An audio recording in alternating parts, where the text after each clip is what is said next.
Good afternoon, everyone.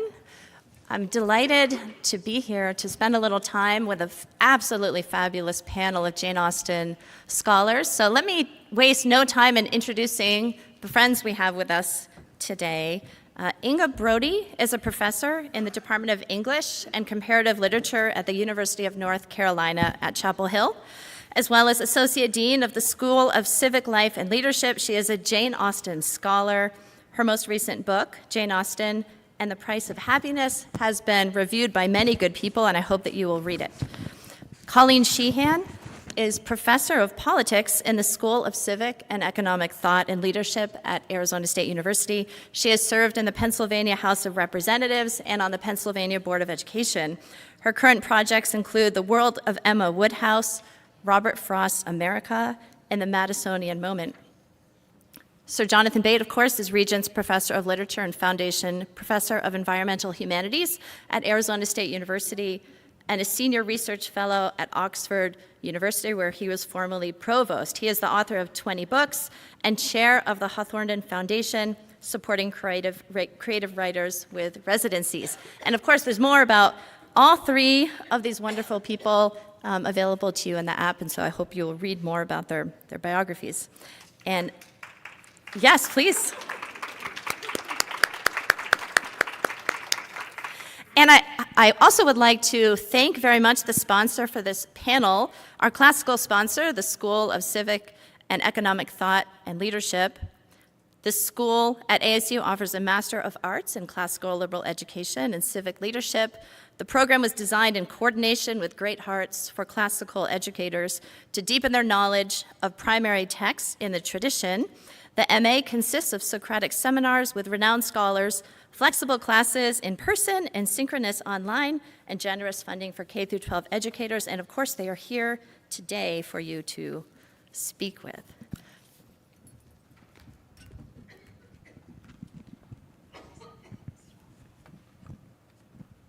Well, I thought that maybe we could start with the simplest question of all, which is, why does everyone, or at least most people, love Jane Austen so much here at the 250th anniversary? It's a hard one. Well, that's actually a very hard question, but I think, she is simply the greatest novelist writing in English, I believe. One of the, I think a lot of the secret for her popular appeal lies in her use of irony, because she, while she's didactic, and she very much is a teacher for her readers, she tends to show a lot of alternatives. So there are people who read Austen and delight in the marriages, and there are people who delight in the independent women. There are various reasons for people's delight, and I think it's her irony that enables that to happen. Well, I should first say I'm very much the B team here. I'm actually the understudy for my wife, the Jane Austen biographer, Paula Byrne, so I'm going to defer much more to the experts. But having said that, I've long been a Jane Austen fanatic. And one of the things that I think is interesting is that a lot of men like Jane Austen passionately. And a very interesting example of that was during the First World War. Jane Austen was surprisingly widely read in the trenches. And indeed, Rudyard Kipling wrote a wonderful story about that called The Janeites. And what comes across in that story is, in a way, it's exactly what Inga just said, the combination of wisdom and wit. That on the one hand, she teaches you what it is to be human, which is sort of what the classical tradition does, but on the other hand, she does it with such a lightness of touch, with such comic timing. I think the other great thing about her is she simply writes better sentences than almost every other prose writer in English. But that, as I say, I'm very much the amateur. I thought the most I could contribute today was to put on a waistcoat and channel my inner Mr. Darcy. Much as I love Colonel Brandon, it is not a flannel waistcoat.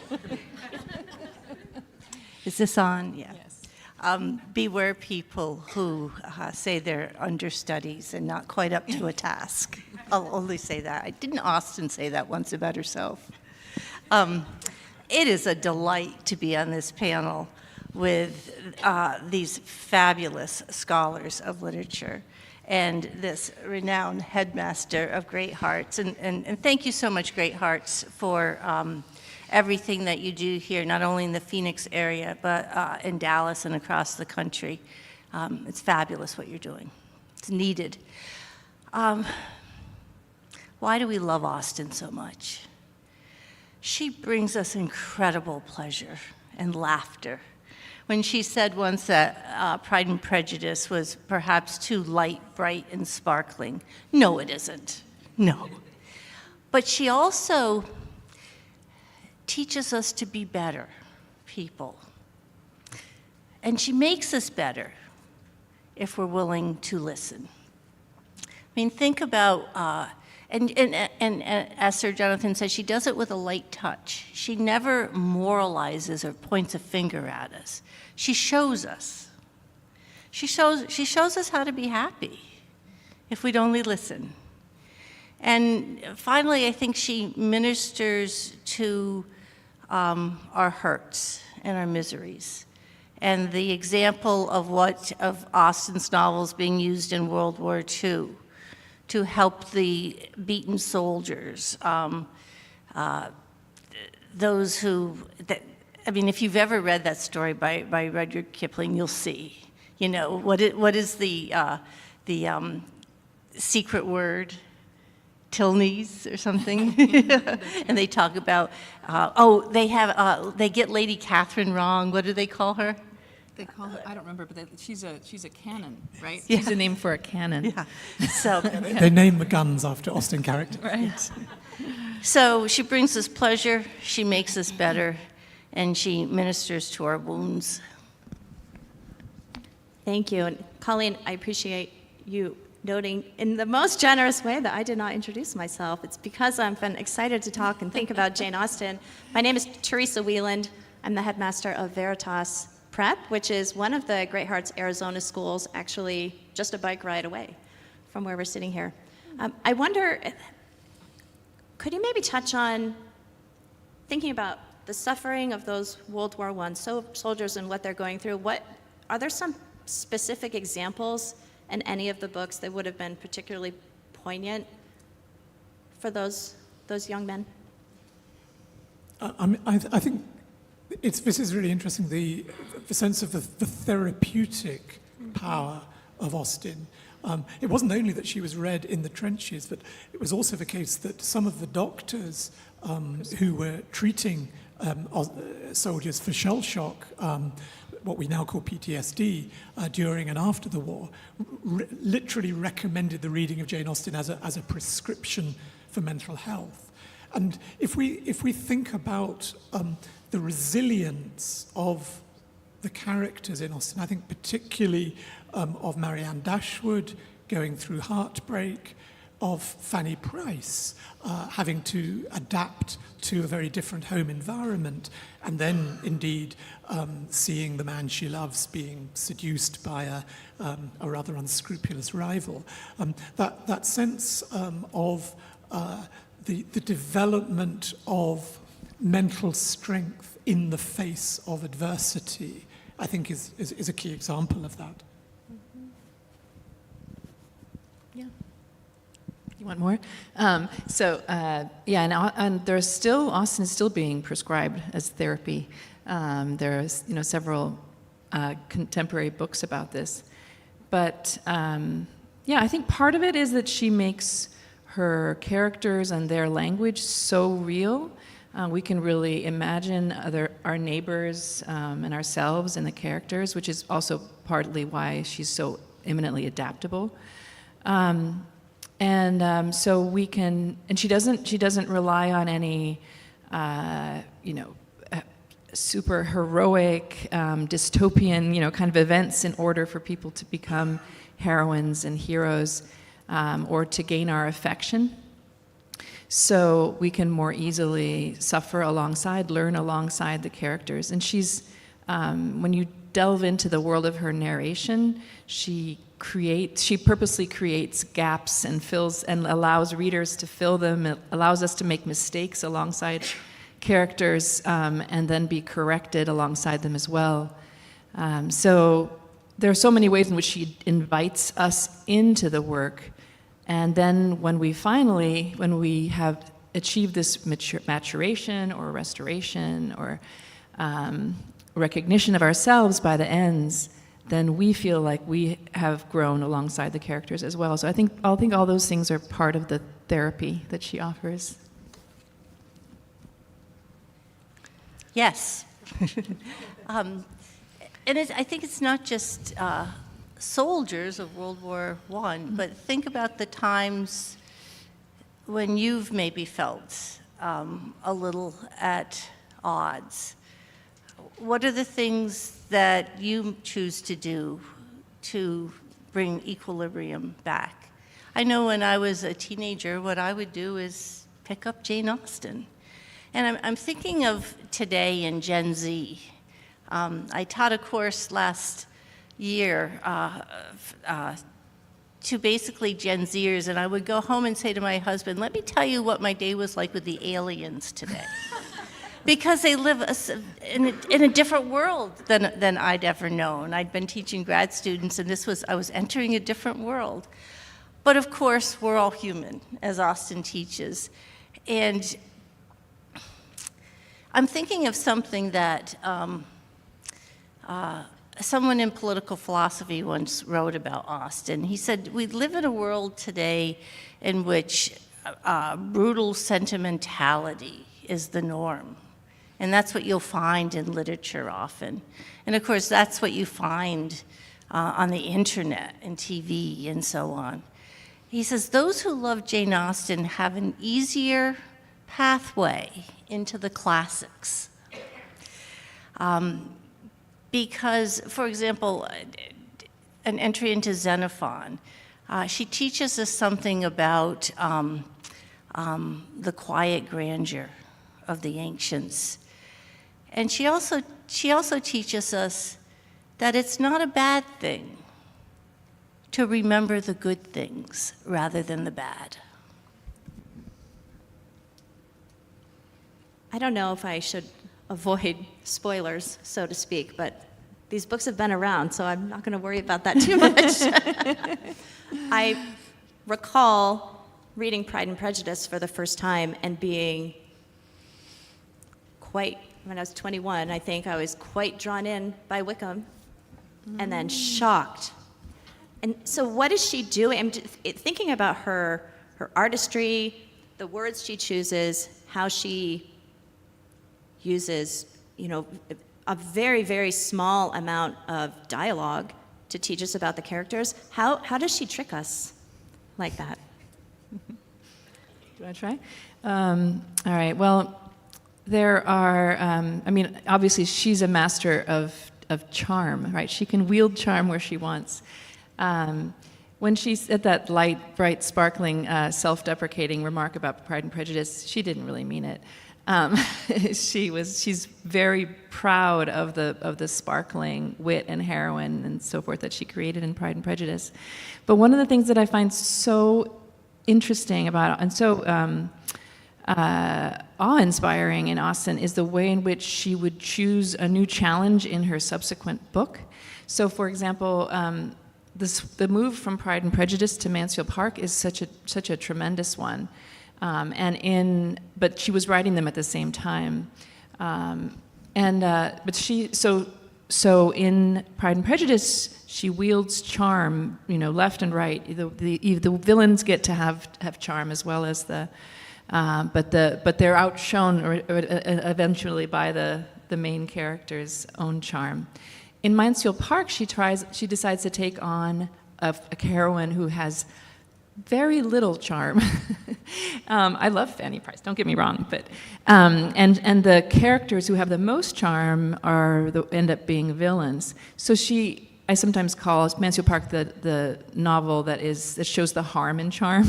It's the one where she's actually attacking it.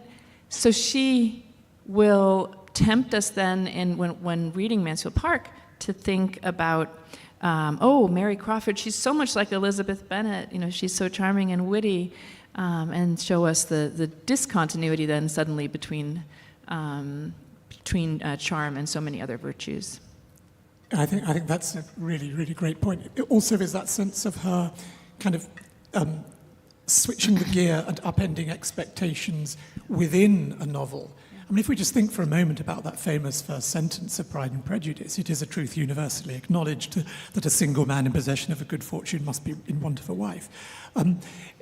What we discover very quickly is that it is not a universal truth. It's true Mr. Bingley is in want of a wife, but Mr. Darcy is certainly not in want of a wife. And we realize as we read on that although that sentence is stated as a universal truth, what it really is Mrs. Bennet's view of the truth. And in a sense, that's the answer to your question about Wickham being so seductive, that Austen will give us something that you think is a truth, is very attractive.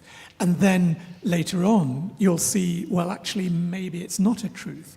And that sense of there always being two sides to a question and the need for the reader to keep an open mind about it, as in Sense and Sensibility, where Marianne, who has sensibility, has to learn sense. Eleanor, who has sense, has to learn sensibility.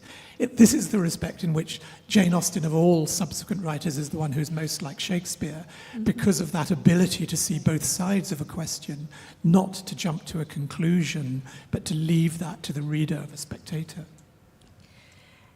Yes, in that first line in Pride and Prejudice, remember what she actually says there. She doesn't tell us that it's a universal truth. She tells us it's a truth universally acknowledged. Mm-hmm. So many things that are acknowledged, thought to be true, opinions, are not truths at all. But she wants us to discover for ourselves what she sees. It's not good enough to tell us what she sees. It's just like any good teacher. Those of you in the audience who are teachers, you know. You don't tell people what to think. You encourage them to think for themselves. So I think what she likes to do is something Shakespeare was so good at, but you can talk about this, but I know Shaftesbury thought he learned this. When you put things together that clash and you twist things, it makes you think about those. And so she does that often to get you to think for yourself. One note on Fanny Price. I think Fanny Price is deliberately created to have no charm, because it's hard the first time you read Mansfield Park, especially if you're younger, to like Fanny Price. Its charm attracts you. It's those shining objects, right, that glitter, and it's easy to like those things. But Fanny's virtue, you have to come to love virtue for its own sake. And that's a much more difficult task, and she's challenging us to do that, I think, there. I was just going to add, when you were talking about truth, I loved your point about truth, universally acknowledged. Maybe that's opinion, not truth. And coming back to your point about teaching Gen Z, I think what I'm about to say needs to be done in a gentle way, but Gen Z do very much have an idea of my truth. And one of the things that Austen shows you so powerfully is the characters begin with their truth, but they discover in the process of growth. I mean, Emma's the great example of this, isn't it? They discover that their truth is not the truth. And that's a very important lesson. Mm-hmm. Yep. She acknowledges the kind of partiality that we have, the partial knowledge, the subjectivity we all experience, but she never gives up on the quest for truth. So that's a very important part of her, I think. As these characters that we're discussing here are seeing things wrongly, making assumptions about other characters that are wrong or being wrong about the truth, is Jane Austen patient with them as they experience the things they need to experience to see differently, or is she critiquing them? Or, what do you think? Is there a lack of wonder? Or I guess I'm wondering how how harsh or gentle is she with them? Well, she writes about, we don't have that much where she talks about her readers, but she writes about people that are likely to misunderstand the novel Emma, and she says, but I don't write for such dull elves. She expects people to do a little bit of work on their own. So I'm not sure I would call her a patient teacher, but she's a very effective teacher if we'll listen, as Colleen said. But I think that ultimately what she's teaching us is to observe better and to judge better and to love better. So it's an education in the affections as much as it is an education in how to observe and draw conclusions from what you see, or not to draw conclusions from what you see. I mean, the patience, I think, is a very, very interesting term. Remember, the origin of that term is the Latin patiens, which means suffering. And if one thinks about Fanny Price and Anne Elliot, they are great exemplars of patience, of enduring suffering, and eventually being rewarded for it. I think that there is a strong sense in which the Stoic tradition feeds into Austen's idea of how we should live our lives. I don't know what Colleen, as the political philosopher, thinks about that. Well, if any one of her heroines requires patience, I think it's Emma. And even Knightley seems to lose his patience from time to time with her, and probably rightly so. But remember, she says that Emma's a heroine whom perhaps no one but myself will much like. Emma has to learn. She doesn't have that aha experience. Till this moment, I never knew myself that Elizabeth Bennet has, if that's true. It's very gradual for Emma. She keeps saying that she's got it, and she won't just take her own instinctive knowledge for the truth that she will actually learn.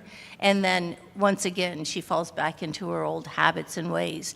But isn't that the way we learn to do things, actually? It takes time, and it takes patience, and it takes making mistakes until you get it right. And it's finally, after the trip at Box Hill, right? And they're coming down Box Hill. And at the very base of Box Hill, I went to England a few years ago, and I went to Box Hill, and it was quite an experience. Did you have a picnic? Because I didn't have I don't think I did, but I was up there where they did. And it's absolutely gorgeous. But at the base of Box Hill, where Emma is humbled, is a little hamlet. And it's called West Humble. That's lovely. Austen, for those of you who don't know Emma, the novel, it's in a way her greatest artistic challenge that she undertook of having a whole novel from the perspective of someone who has such a faulty view of the world, misunderstanding, jumping to conclusions, confirmation bias, and all these things. And yet to have us both, we understand the truth enough to judge and correct Emma, but also to make mistakes enough that we sympathize with her along the way as she grows, so the reader can grow as well. Just one quick point on that. For those of you who study or teach Aristotle, Nicomachean Ethics, Aristotle tells us that that's how we learn, to go from incontinence to virtue. And Austen shows us that in Emma. Would you like to expand at all on what I think is some connections between the ethics in Jane Austen's writing? Yeah, my favorite is the social virtues in the Nicomachean Ethics, and where Aristotle so beautifully shows that the extremes of virtues, sometimes they don't have names, but there's a virtue related to courage that's neither foolhardiness nor is it cowardice, and that kind of thing. So I think Austen is always doing that kind of thing with specific words. It's very hard to find a word, a virtue word or adjective that she uses exclusively positively. there's always a negative and a positive version, and it's dynamic, so you have to work harder to figure out. You can't just rest in the laurels of kind of one word, or the certainty or the satisfaction of knowing a word for virtue. It has to be something much more dynamic and danced almost, which is like Aristotle in the Ethics, I think. Important, though, that she never does this in an earnest way. Right. We need to be careful not to. Of course, she's an ethicist. She's a profound believing Christian. Virtue's immensely important to her. Dr. Samuel Johnson is perhaps her favorite writer, one of her favorite writers. But it's always done with a kind of lightness of touch. And her kind of razor-sharp satirical gift is often directed at overt moralizers. So, for example, in the case of Mansfield Park, superficially it would appear that she thinks putting on plays is a bad thing. But actually, that's not the case. Jane Austen's family put on plays at home, and she loved going to the theatre. She satirizes people like what was he called? Fordyce, who wrote sermons talking about how novels and plays are very bad for the morals of young women. Jane Austen doesn't think that at all. She can see through play, through role play, through comedy, that one can achieve virtue. In Pride and Prejudice, for example, she shows us the excess in a number of ways, but of course particularly Lady Catherine de Bourgh, who would have been a great proficient had she ever learned. and remember Bingley when he's writing the letter and he says, "Oh, my thoughts proceed so rapidly I can't keep up with it in my handwriting." He's showing you an example of self-deprecation, but it's actually a false humility. And so she's teaching us all that with a very light touch, with humor, which is the only way to teach ethics in a sense. And when you contrast the virtues and vices that she's showing us in a novel like Pride and Prejudice, when you think of Mansfield Park, I think of Mansfield Park, and I'd love to know what you all thought. I think of it as a particularly Christian novel because Fanny seems to possess the Beatitudes. And I think every deadly sin is there as well. There's even someone who dies of gluttony. Do you want to take that? I think all of her novels are deeply Christian in one way or another. And I think I agree with this. It's fun to locate the 7 vices in there. Yeah. But she also, there are people who maybe take Fanny Price a little too literally in all her sanctimonious virtue at times, because she does play with that, and Fanny Price, she's not Mary Bennett, she's not Mary Bennett who will tell you the difference between pride and vanity and feel, satisfied that she got the textbook definition. She's much more feeling than that, but Austen's irony doesn't rest. So when the passage that I keep thinking about when I think about wonder in Austen is 2 passages from Mansfield Park. One, where she's looking up at the constellations and she says, "Here's harmony, here's repose, here's what will take us out of ourselves and away from wickedness." At that, she also says, "It's so much better than music," she says in this passage. But at the time, she's trying to lure Edmund to the window and away from Mary Crawford's music. She's everything she says is true and wonderful. Fanny Price is saying is true and wonderful, but there is always this kind of selfishness or self-centeredness that none of us can escape, and that's dear self, she often says. We can't escape dear self, and that's a theme. The fallenness of human beings is something that is pervasive, very, very pervasive with Austen. I think the other aspect kind of related to this, in which Mansfield Park is especially interesting, is to do with Jane Austen's politics.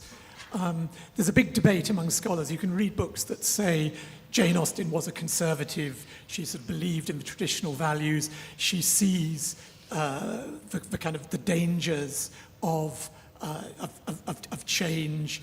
After all, remember her cousin, Eliza de Feuillard, her cousin's first husband, is actually guillotined during the French Revolution. So there is an argument that Austen is very anti-revolution, anti-radical, very traditional, sort of country, Tory, patriarchal. But then you think about Mansfield Park, and that is an example of an English country estate.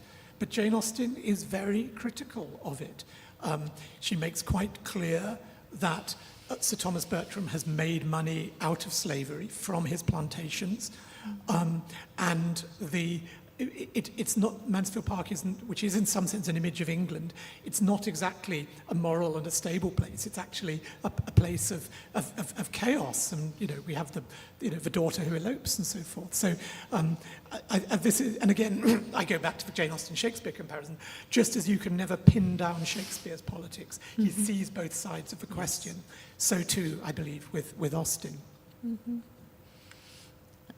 And I mean, unlike her, many of her contemporaries who were very explicit in the religiosity of their novels with prayers and much more explicit Christian thought, she veers away from that, and I don't think it's at all because she's less Christian, but she views such expressions as more private, and that perhaps has also contributed to how adaptable and versatile and long-lived she is, and like Shakespeare in that regard as well. Yeah, you're right. So much of the fiction of the time is absolutely kind of bound in the conventions, the beliefs, the ideologies, if you like, of the time. Somehow she transcends that.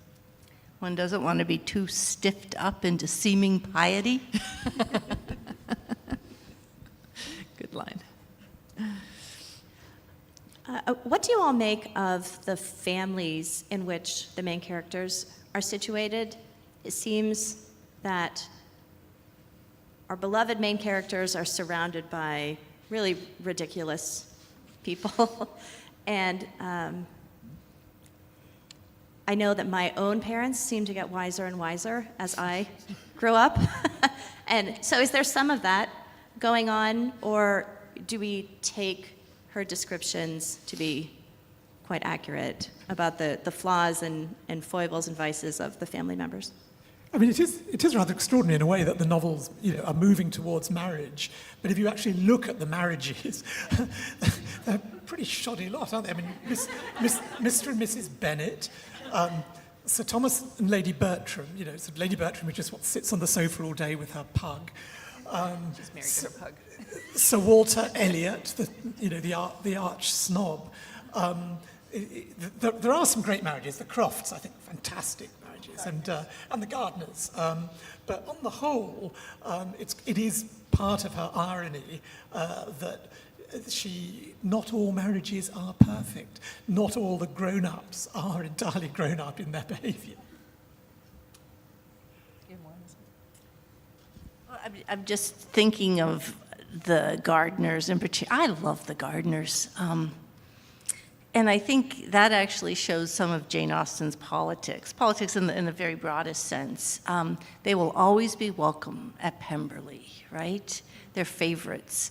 They're merchants. There was a phenomenon at the time called merchant gardeners.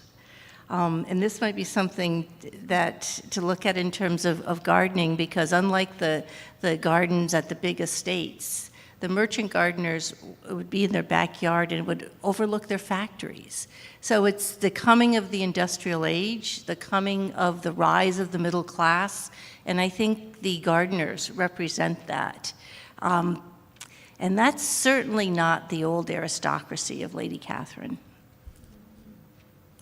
Yeah, I think one thing I've been thinking a lot about and working a lot on lately is Austen's politics and her relation to the many revolutionary wars at her time. So she was born in 1775, really alongside America, and she was 19 when her cousin's husband was beheaded.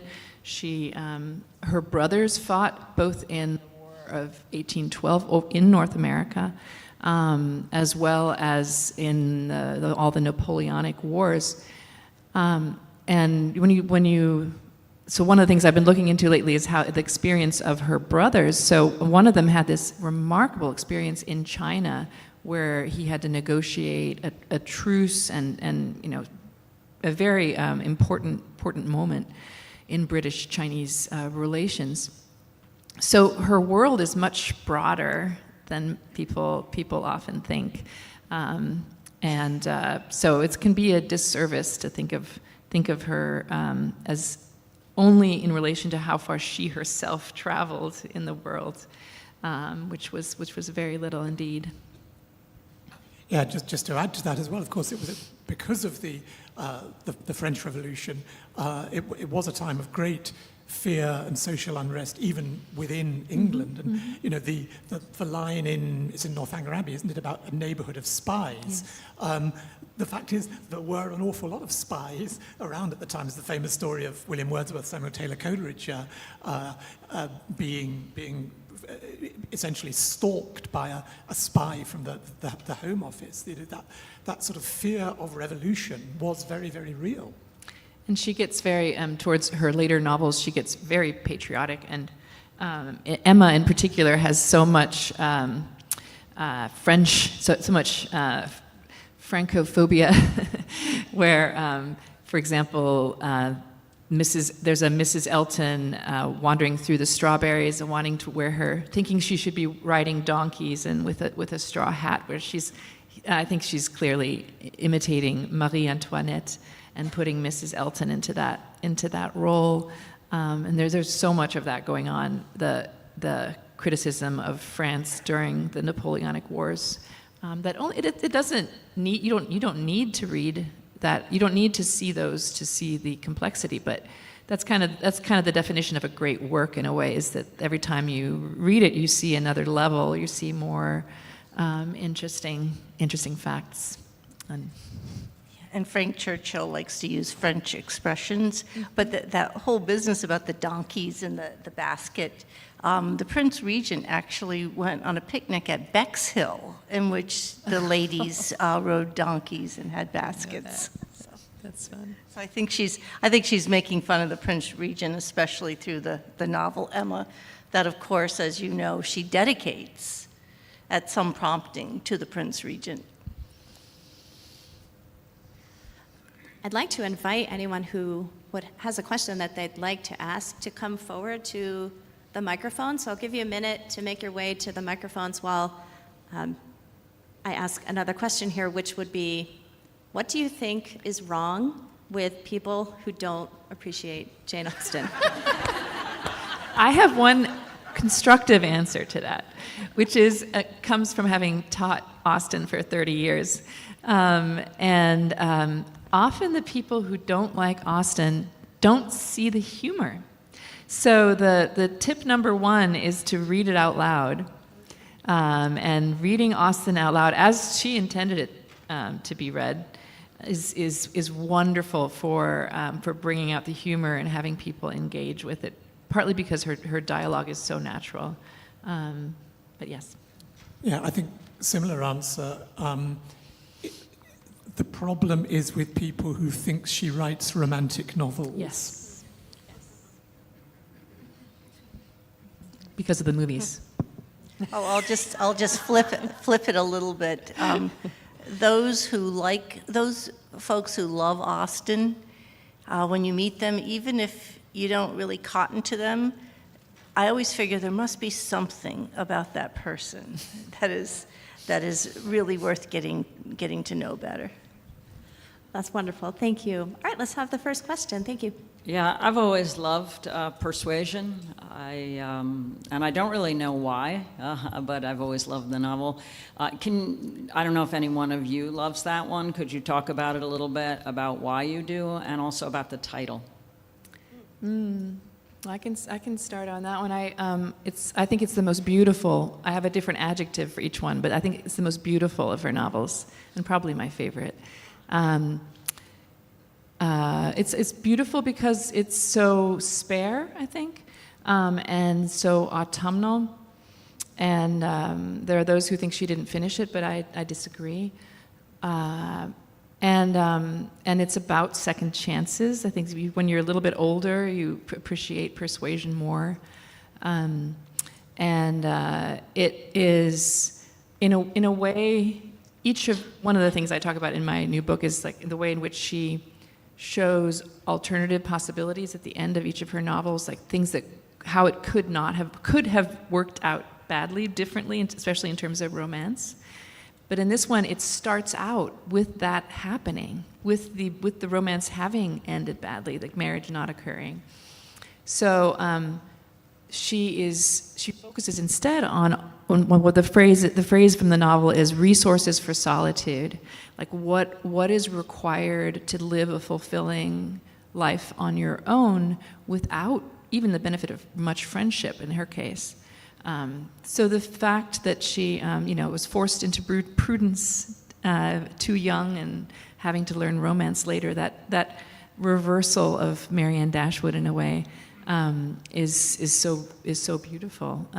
I could say more about the title, but I feel like that's a different topic. Anybody else like Persuasion? I absolutely, I think that I couldn't add to that beautiful answer. The only thing I would add is that, one of the reasons there was a great kind of revival of interest in Jane Austen in the 1990s was there were a whole bunch of movies. And obviously the BBC Pride and Prejudice series was, incredibly successful. And then the Sense and Sensibility film. But actually, I think the best of those films was the film, I think the BBC also did it, yes. Although it was released in movie theatres, the film of Persuasion. Yeah. And it absolutely caught exactly those qualities of the movie. So those of you who don't know that movie and sort of want to way back into Persuasion, I would say that would be a great place to start. It is a beautiful, beautiful novel. I'm reminded of the line when they meet the, what is the aunt's name? The rich. The Dalrymple, dowager, the yeah, Countess Dowager, Dowager Countess Dalrymple, Dalrymple. yeah. And Austen writes, with all the ease compatible with anxious elegance. I think of Anne Elliot as absolutely elegant. Jane Fairfax would be maybe next in my mind about that, or very similar. I mean, there's an elegance about them. But I actually wonder, and I might get in trouble for saying this, because the evidence is probably not perfectly in place, but if the novel's a bit autobiographical. She's sick, she's not well. I mean, someone asked me once, Jane Austen never married. Was she ever in love? How could she not have been? How is it possible that she didn't know love? There's some things in the world that are impossible, and that's one of them. Yeah. So I'm going to have to plug Yes. my wife Paula on this, because as a Jane Austen scholar, she's always asked that question: how could someone who wrote so well about being in love not have been in love herself? And Paula's actually got a book coming out in the summer that's a novelization of the time that we know that Jane Austen was in love, which was when she was by the seaside in Sidmouth. She fell in love, but then very sadly the man died. And I think Paula's argument would be that Persuasion is in a way a kind of imagining of what if he hadn't died? What if I, Jane Austen, had had the second chance that I didn't have because the only man I truly loved died very soon after I fell in love? So she doesn't think it was Tom Lefroy. It was just a flirtation with Tom Lefroy. I mean, that's quite clear. I mean, she was 19, and when she writes about it in letters subsequently, she's very light-hearted about it. Well, wouldn't she be anyway if she was? Well, I don't think Yes. I don't think there's anything conclusive about that. But what bothers me is what he said later in his life. He became Tom Lefroy, this youthful.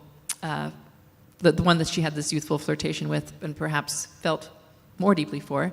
But he became a prominent judge in Ireland, and someone later, when she actually was much more famous, asked him towards the end of his life about Jane Austen. He said, "Oh, I remember her. You know, she was kind of a witty, pleasant person, but sort of completely downplaying her in an irritating way." He also said that he had loved her. No, he didn't. Well, I didn't think he said that. he said a boyish love. But of course, wouldn't you say that if you had been married how many years, at 80 years old and 8 children or something? He was also, his family whisked him away, Yeah. because they also didn't want that kind of an alliance. And it is possible that they met again in Bate and also in London when they stayed on Cork Street. At first, when that movie Becoming Jane came out, I just said, this is ridiculous. This isn't based on any facts. I mean, I like Anne Hathaway, but still, it's ridiculous. I've changed my mind. I think I was wrong. And I think Austen leaves us messages in that novel full of riddles and secrets. Every family has its secrets, she tells us, in Emma. And in the dedication to the Prince Regent, one of the things she does in the novel is play anagrams and acrostics and so on. I think there is a center, anagram.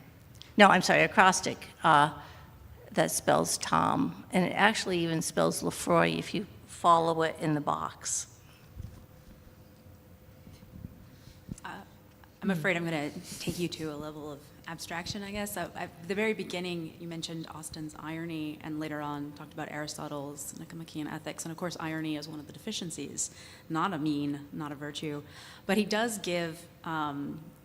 say that irony, when used in a measured way and about things that are not obvious, might be called refined.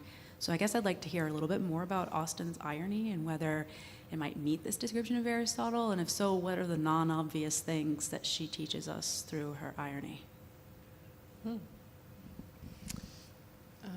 I could start us off. I think that Aristotle also says, though, that wit is the freest and the most dangerous of the social virtues, right? And I think that Austen actually was very aware of that. To me, the novel, in that way, she was not only teaching her readers, but I think she was also constantly checking herself, keeping her wit in check, keeping her ambition in check, and I think that's what Emma is about.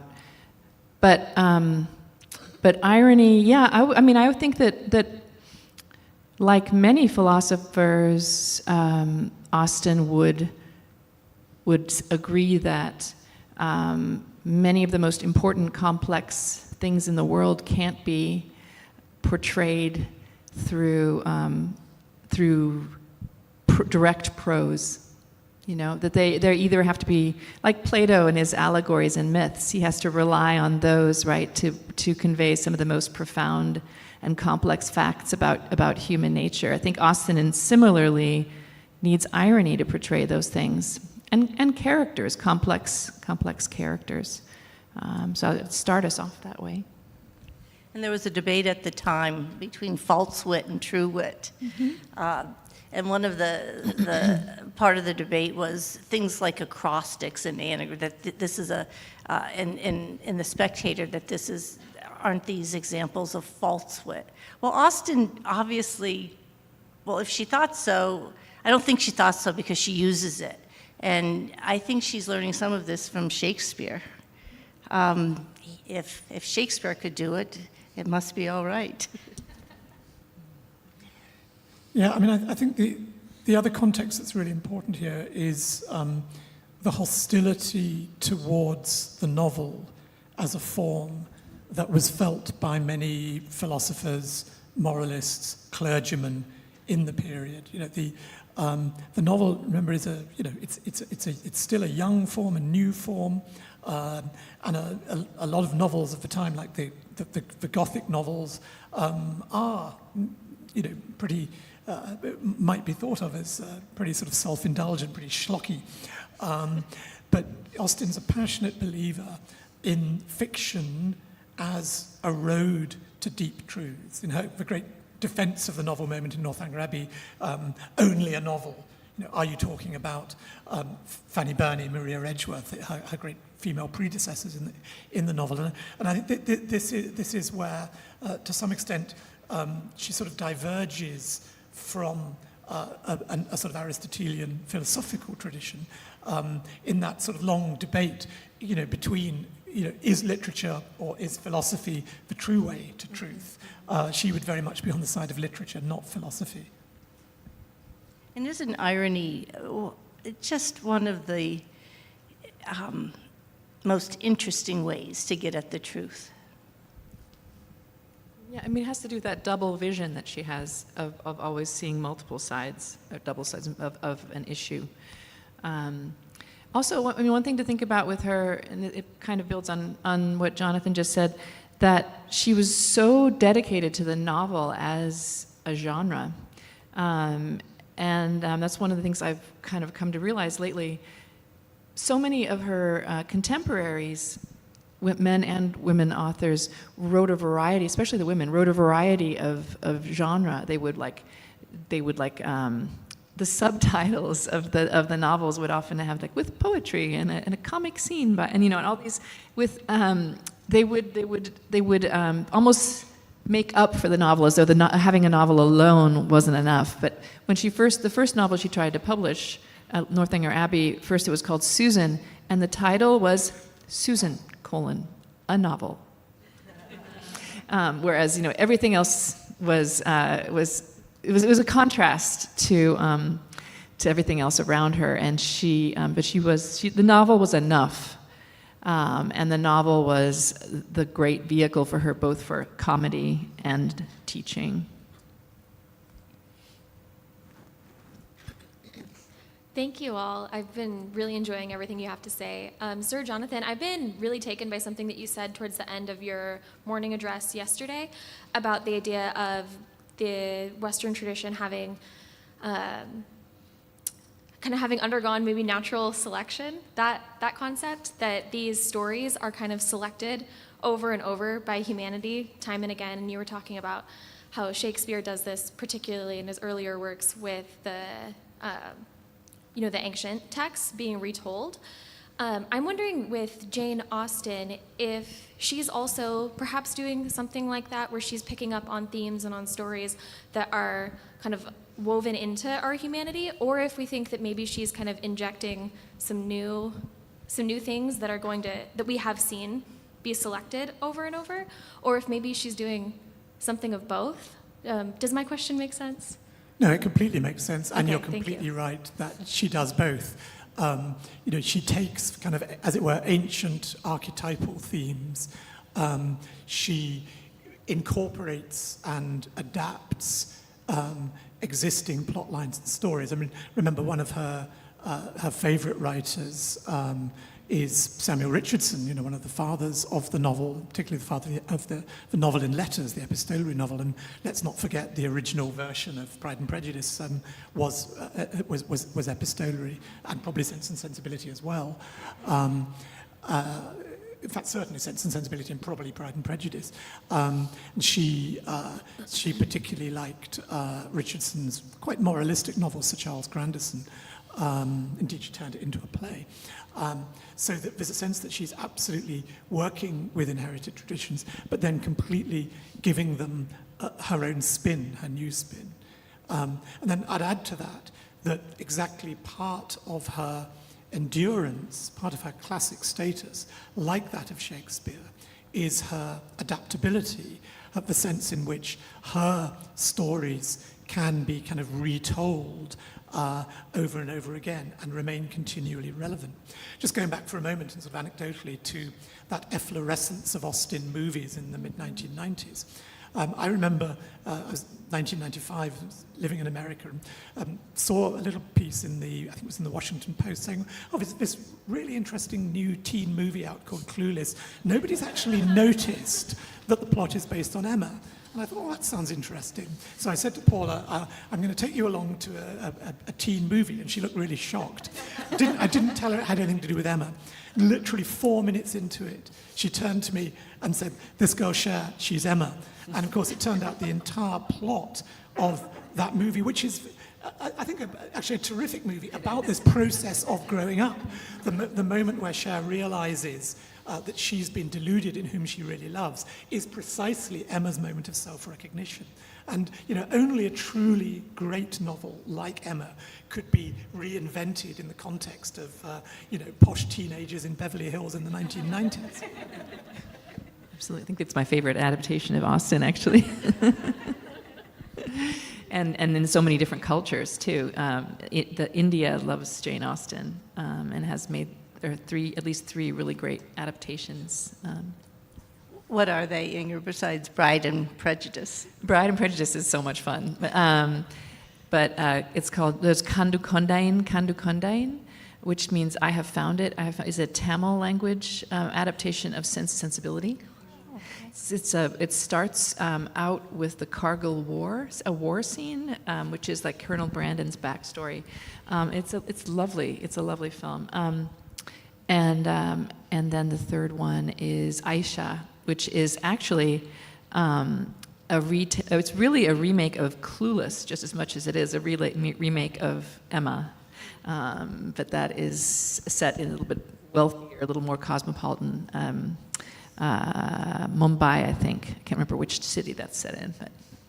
Meta Austen. Yeah. And in Japan and in China, there are Austen. That's one of the things I've been writing about recently. So there are Austen adaptations all around the world.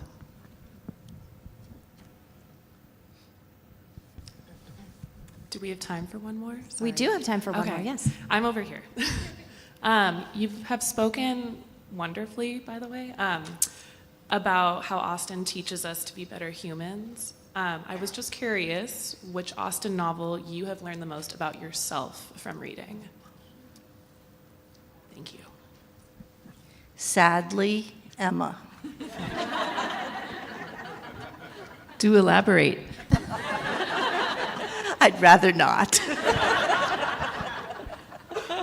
I have to say exactly the same, that I think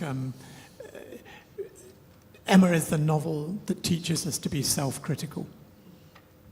Well, it's about authorship, and I think we are all authors. So Emma enjoys her own creation of the world better than the world around her, and she bends all the facts to fit her own little story.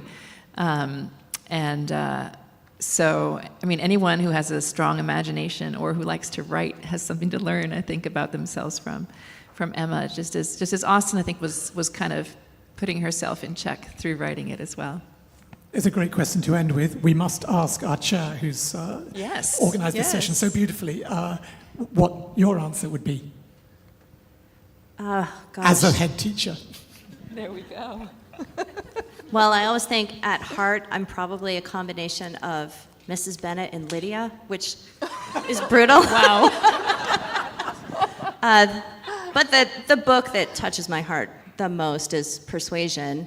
And I actually saw the Ciarán Hinds BBC movie that you mentioned before reading it. My mother, also I was about 21, my mother saw it 19 times in the theater, brought everyone she could thought of, brought me twice, and I fell asleep both times. So I was one of those people who did not appreciate it Not at enough first. red coats, I'm sorry? Not enough red coats for you? But I came around and have read it many times and love it. Our seniors at Veritas write a senior thesis, and so often a student will choose Persuasion as one of their 3 texts, and they really dislike Anne Elliot and go through a pretty long process of being frustrated with her. Why can't she speak up for herself? And they have a hard time relating to her. So it's interesting that experience of our students. I have a question for you all. Who's your favorite, or who do you think is the best of the heroes?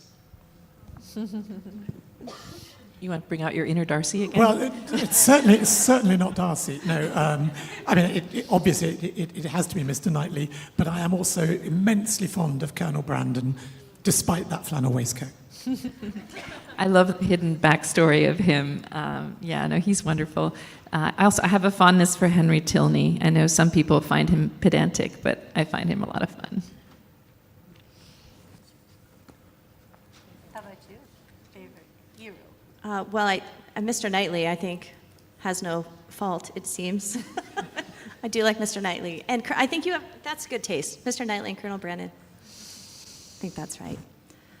Everyone, thank you very much for this conversation. I appreciate you all being here, and thank you to our panelists. I hope everyone is inspired to either reread or read for the first time a Jane Austen book this weekend.